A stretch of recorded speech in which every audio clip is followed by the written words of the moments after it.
একটু চিন্তা কি কখনো করেছেন যে আল্লাহ তাআলা আমাকে কেন সৃষ্টি করেছেন? কখনো কি একটু চিন্তা করেছেন যে আল্লাহ তাআলা আমাকে কেন দুনিয়াতে পাঠিয়েছেন?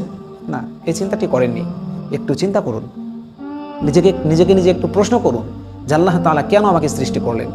যদি আমরা মানুষের কাছে প্রিয় ব্যক্তি হতে পারি, প্রিয় মানুষ হতে পারি, তাহলে কিন্তু কিছু বিষয় আছে তাদের কাছে যাওয়ার আগেই তারা আমাদেরকে দিয়ে দেয়। ঠিক ওইরকমভাবে আমরা যদি আল্লাহ পাক রব্বুল আলামিনের প্রিয় বান্দা হতে পারি, তাহলে কিন্তু আল্লাহ পাক রব্বুল আলামিন আমাদেরকে এমনিতেই দিয়ে দিবেন। আল্লাহ তাআলার কাছে চাওয়া লাগবে না, চাওয়া ব্যতীতই আল্লাহ তাআলা আমাদেরকে দিয়ে দিবেন। এখন আমাদেরকে যদি আল্লাহ পাক রব্বুল আলামিনের প্রিয় বান্দা হতে হয়, তাহলে আমাদের কি কাজগুলো করতে হবে সেটা আমাদেরকে আগে জানতে হবে। তো চলুন আমরা সেই কাজটি আমরা আগে জেনে যাই যে কি আমলগুলো করলে, কি কাজগুলো আমাদের জীবনে প্রতিষ্ঠিত করলে আমরা আল্লাহ পাক রব্বুল আলামিনের প্রিয় বান্দা হতে পারবো। কয়েকটি গুণ আজকে আমরা আলোচনা করব যে আল্লাহ পাক রব্বুল আলামিনের প্রিয় বান্দা কিভাবে হওয়া যায়। সূরা ফুরকান থেকে জানবো ইনশাআল্লাহ।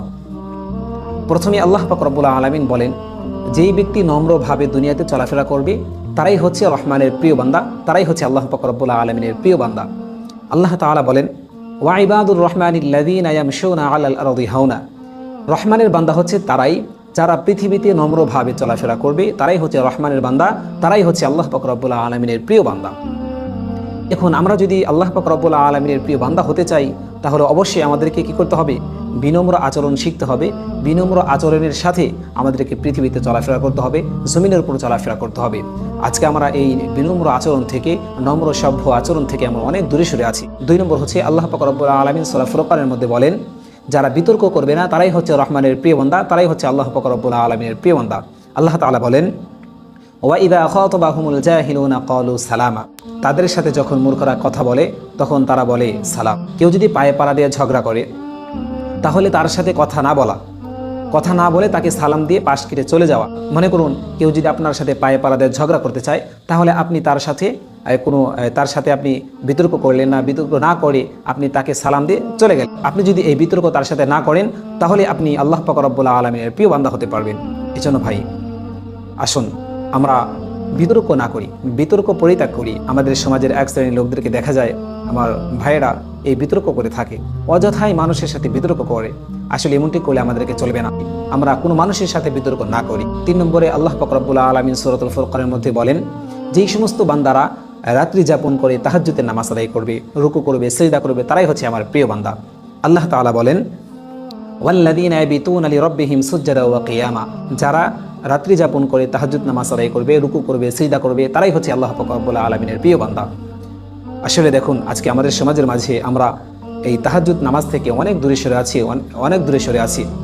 আসলে এই তাহাজ্জুদ নামাজটা আমাদের জীবনে আগে প্রতিষ্ঠিত করা দরকার। যদি আমরা এই তাহাজ্জুদ নামাজ আমাদের জীবনে প্রতিষ্ঠিত করতে পারি, তবেই আমরা আল্লাহ পাক রব্বুল আলামিনের প্রিয় বান্দা হতে পারবো। এজন্য আসুন আমরা তাহাজ্জুদের নামাজ আমাদের জীবনে আমরা প্রতিষ্ঠিত করে নিই। একটু কষ্ট করে আমরা রাত্রে আগে থেকে ঘুমিয়ে যাই। আমরা দেখা যায় ইশারের সালাতের পরে 12টা, 1টা, 2টা পর্যন্ত আমরা জেগে থাকি। এখন আপনারাই বলুন, কোনো ব্যক্তি যদি 12টা, 1টা, 2টার পরে ঘুমায়, তাহলে সে কি ফজর নামাজ আদায় করতে পারবে? কখনোই না। এজন্য আমাদেরকে রাত্রে আগে থেকে ঘুমিয়ে যেতে হবে। ইশারের সালাতের পরে ঘুমিয়ে যেতে হবে, কারণ রাসূল সাল্লাল্লাহু আলাইহি ওয়াসাল্লাম ইশারের সালাতের পরে অন্য কোনো কাজ করতেন না, তিনি সাথে সাথে ঘুমিয়ে যেতেন। এজন্য আমরাও ঘুমিয়ে যাব এবং শেষ রাত্রিতে আগে উঠে এরপর তাহাজ্জুদ নামাজ আদায় করব, এরপরে আমরা ফজরের সালাত আদায় করব ইনশাআল্লাহ। আরেকটি হচ্ছে অত্যন্ত গুরুত্বপূর্ণ একটি বিষয়, সেটি হচ্ছে জাহান্নাম থেকে মুক্তি চাওয়া। জাহান্নাম থেকে মুক্তি চাইলে আমরা আল্লাহ পাক রব্বুল আলামিনের প্রিয় বান্দা হতে পারবো। আল্লাহ তাআলা বলেন, ওয়াল্লাযীনা ইয়াকুলুনা রাব্বানা আসরিফ আন্না আযাবা জাহান্নাম ইন্না আযাবাহা কানা গরামা। এবং যারা বলে, হে আমাদের পালনকর্তা, আমাদের কাছ থেকে জাহান্নামের আযাব হটিয়ে দিন। যারা এই সমস্ত দোয়া করে তারাই হচ্ছে আল্লাহ পাক রব্বুল আলামিনের প্রিয় বান্দা, তারাই হচ্ছে রহমানের প্রিয় বান্দা। আমরা জাহান্নাম থেকে মুক্তি চাই। সবসময় আমরা দোয়ার মধ্যে জাহান্নাম থেকে মুক্তি চাই, কিন্তু আমরা চাওয়ার মতো চাইতে পারি না। এখন আমরা যদি এই আমলগুলো করি, তাহলে আমরা আল্লাহ পাক রব্বুল আলামিনের প্রিয় বান্দা হতে পারবো। আমাদেরকে বেশি বেশি আল্লাহ তাআলার কাছে দোয়া করতে হবে যে আল্লাহ, আপনি আমাদেরকে জাহান্নাম থেকে মুক্তি দিন। জাহান্নামের আযাব যদি আমাদের উপর থেকে থাকে, তাহলে সেই সমস্ত আযাবকে আপনি হটিয়ে দিন। এরকম আল্লাহ তাআলার কাছে দোয়া করা। দেখেন আল্লাহ তাআলা বলেন, ইন্নাহা সাআত মুস্তাকাররা ওয়া মুকামা। আল্লাহ তাআলা বলেন, নিশ্চয় জাহান্নাম বাসস্থান ও অবস্থান স্থল হিসেবে তা অনেক কঠিন, অনেক ভয়াবহ কঠিন, মারাত্মক ধরনের কঠিন এই জাহান্নামের আযাব।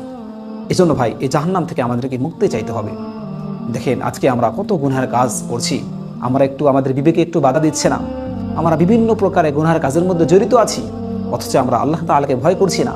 জাহান্নামের ভয় আমাদের ভিতরে আসছে না কেন ভাই? এই 2 দিনের দুনিয়ায় আপনি কত দম্ভ ভরে চলাফেরা করছেন, কত গুনাহের কাজ করছেন, একটু চিন্তা কি কখনো করেছেন যে আল্লাহ তাআলা আমাকে কেন সৃষ্টি করেছেন? কখনো কি একটু চিন্তা করেছেন যে আল্লাহ তাআলা আমাকে কেন দুনিয়াতে পাঠিয়েছেন? না, এই চিন্তাটি করেননি। একটু চিন্তা করুন, নিজে একটু প্রশ্ন করুন যে আল্লাহ তাআলা কেন আমাকে সৃষ্টি করলেন, আর আমি দুনিয়াতে কী কাজকর্মগুলো করছি।